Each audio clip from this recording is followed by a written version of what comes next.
এখন আপনার মগজে যদি থাকে যে আইনমন্ত্রী যা বলবে আপনাকে সেভাবেই কাজ করতে হবে, আপনি কেন আশা করছেন যে এখন মগজে নতুন করে আসবে যে উপদেষ্টা যাই বলুক না কেন বা ওখান থেকে ওই সারা আমি কেয়ার করব না, হঠাৎ করে আপনি এই মেরুদণ্ড পেয়ে যাবেন, এটা আশা করার তো কিছু নাই। হার্ড ডিস্কে ঢুকে গেছে।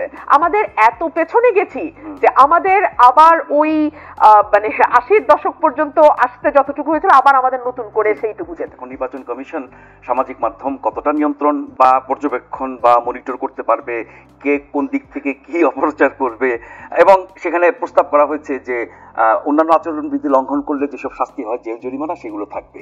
সেক্ষেত্রে কি একটু আশ্বস্ত হওয়া যায়? আপনি আমাকে বলেন তো, বাংলাদেশের খুব অন্ধকার বা কালো কয়েকটা আইনের নাম বলতে গেলে অবশ্যই ICT act, digital security act, এই আইনগুলোর নাম আসবে, তাই না?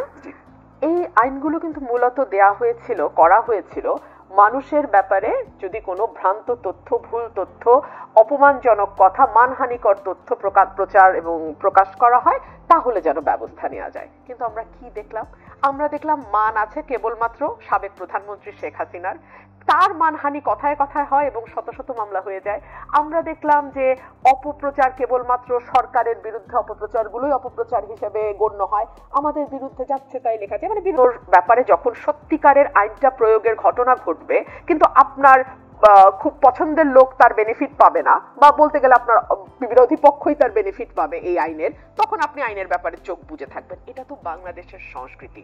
আমি কি করে বিশ্বাস করব যে এই যে কথাগুলো আমি লিখে রেখেছি অভিযুক্ত ব্যক্তির প্রার্থিতা পর্যন্ত বাতিল করে দেবে? বাংলাদেশে কি সত্যি আমরা অপপ্রচার, গুজব, বিভ্রান্তিকর তথ্য, চরিত্র হনন, মানহানিকর তথ্য এগুলোর জন্য সত্যি সত্যি মানে একেবারে সত্যি কথা সেই সত্যি ঘটনার প্রেক্ষিতে শাস্তি হতে দেখেছি? বরং আমরা দেখেছি কোন ঠাকুরগা কিংবা গাইবান্ধায় হয়তো সংখ্যালঘু কমিউনিটির একজন ব্যক্তি যিনি লিখতে পড়তে পারেন না, তার নামে একটা গুজব ছড়িয়ে গ্রামের পর গ্রাম আগুন লাগিয়ে দেওয়া, মারপিট করা, সহিংসতা করা, সংখ্যালঘুদের উপর অত্যাচার। 15 বছর কি আমরা এগুলো দেখি নাই? আগে আইনের প্রয়োগ হয়নি, এখন কেন হচ্ছে না? দেখুন, এখন কেন হচ্ছে না এই প্রশ্ন যদি আমাকে করেন আমি বড় দুঃখিত হই, এর কোনো জবাব আমার কাছে নাই। আমরা খুব ভালোভাবে জানি, আমি তো আইন অঙ্গনে রেগুলার প্র্যাকটিস করি, আমি দেখি এফআইআর এ কোনো সুনির্দিষ্ট অভিযোগ নাই, জামিনের প্রতিটি শর্ত পূরণ করা হচ্ছে, তিনি শারীরিকভাবে অসুস্থ, তিনি বয়স্ক, তার মানে ব্যবসায়িক প্রতিদ্বন্দ্বিতার কারণে তার নাম হয়তো বৈষম্য বিরোধী মামলায় নাম চলে গেছে, তার সন্তান অসুস্থ হাসপাতালে, তারপরেও জামিন দেওয়া হয় না, হচ্ছে না। এবং এই জামিনগুলোতে যে লয়ার দাঁড়াবেন তাকে ট্যাগ দেয়া হচ্ছে তিনি ভারতের দালাল, তিনি ফ্যাসিবাদের দোসর। এইভাবে আসলে আপনারা যদি মানে এভাবে যদি চলতে থাকে না, আমরা খুব অন্ধকারের দিকে। তাহলে অভ্যুত্থানের ফলে আমরা কি পেলাম?